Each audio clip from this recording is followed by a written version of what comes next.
Vous savez, on ne réussit pas seul dans la course de la vie. On a besoin de soutien, de mentorship, de partnership, de friendship et de tout ce qu'il y a de ship. Nous sommes la génération qui voit des ennemis partout. Des méchants, des aigris, des jaloux, des hiboux, tout ce qu'il y a de ou. Prenez garde de ne pas passer à côté de votre destinée par manque de tact, manque d'amitié, manque de contact, manque de relations humaines, manque d'humilité. Toutes les personnes qui ne te courent pas après pour te dire bonjour ne sont pas tes ennemis. Ceux qui ne likent pas tes photos sur Facebook ne sont pas nécessairement tes ennemis. Ceux qui ne commentent pas tes histoires sur Instagram ne sont pas tous tes ennemis. Si vous ne vous humiliez pas et n'apprenez pas à faire le premier pas vers les autres, vous tâtonnerez pendant 5 ans autour des objectifs que vous aurez bien pu atteindre en moins d'une année. Non, tu n'es pas aussi indépendant que tu le crois. Tu as besoin de soutien, des gens qui te poussent de l'avant, des gens qui t'augmentent ce que tu n'as pas. Nous sommes la génération où les gens ont du mal à se dire bonjour, même à l'église. Chacun attend que l'autre commence. Sinon, c'est bafouer sa personnalité. En fait, nous avons plus d'orgueil que nous n'avons de qualification. Ou de quoi soutenir cet orgueil. Nous voyons des méchants, des aigris, des ngaillards partout. On se dit, si on fait le premier pas, il va se moquer de moi. Pourquoi? La vie a des principes très simples. Et elle nous devient difficile quand nous ne respectons pas ces principes. Vous êtes un homme fort, une femme indépendante, c'est bien. On le sait déjà. Mais vos qualifications et vos compétences ne vous donneront pas toujours ce que vous cherchez.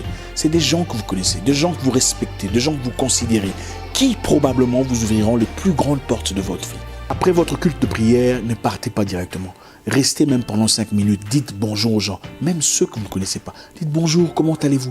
Vous ne pouvez pas savoir ce que ça pourrait engendrer. Écoutez, la bénédiction ne se fabrique pas. C'est toujours d'un homme vers un autre. Nous sommes tellement orgueilleux, nous sommes tellement barricadés que notre bénédiction vient essentiellement d'une personne étrangère. Ce que vous avez aujourd'hui n'est même pas 30% de ce que vous pouvez avoir.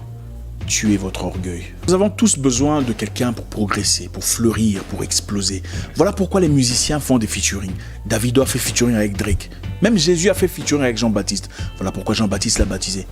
Vous pensez que Jésus était-il incapable de se baptiser lui-même? Beaucoup parlent des dieux, mais très peu sont porteurs de fruits. L'amour, la patience, la tempérance, la maîtrise de soi. Tout le monde est chaud. C'est guerre. Ah, attaque, réplique. Vous savez, nous, en toute humilité, avons plus de difficultés que les autres. Nous avons du mal à progresser. Parce que nous ne savons pas nous approcher. Nous ne savons pas nous humilier. Nous sommes presque tous des orgueilleux à plusieurs niveaux. Oui, vous avez besoin des gens pour progresser. Même les meilleures équipes de football engagent des coachs étrangers. La première chose à faire dans cette génération guerrière, c'est faire du réseautage, faire du networking, connaître des gens et faire une bonne impression. La deuxième chose, c'est attendez-vous au rejet. Oui, vous serez rejeté. Tout le monde ne vous acceptera pas à bras ouverts. Cela ne veut pas dire qu'il faut attraper froid et se retirer. Quelquefois, il faut arrêter de frapper et briser la porte. Peut-être que la clé est perdue. Vous envoyez une demande d'amitié à quelqu'un sur Facebook. 2 jours après, s'il ne vous répond pas, vous effacez la demande. Attendez, ce n'est pas lui qui a un problème, c'est vous. Vous êtes immature. Écoutez, tout le monde ne passe pas toute sa vie sur Facebook pour examiner qui a envoyé une demande. J'ai plus de 1000 demandes sur mon compte privé. En tout cas, si vous êtes là et que je ne vous ai pas répondu, pardonnez-moi, je n'ai pas encore eu le temps de regarder. Si vous avez envoyé une demande à quelqu'un qui n'a pas répondu depuis un temps, effacez la demande, envoyez encore. Nous avançons difficilement parce que nous tirons des conclusions à la place de gens sans comprendre ce qui se passe dans leur vie.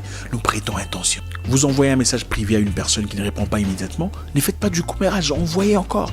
Peut-être qu'il a connu un accident de voiture où il a perdu son téléphone. Ou peut-être qu'il a vu, fatigué, il s'est dit je répondrai plus tard. Et en fin de compte, il a complètement oublié. Nous ne sommes pas sur terre pour nous faire la guerre. Nous sommes là pour vivre. Le rejet fait partie de la vie. C'est comme faire tomber son téléphone. Ça arrivera, qu'on le veuille ou non. Mais est-ce qu'on jette le téléphone parce qu'il est tombé? On le ramasse et on continue à s'en servir. Mon nom est Isaac Mwikassa, le guerrier noir. Votre frère.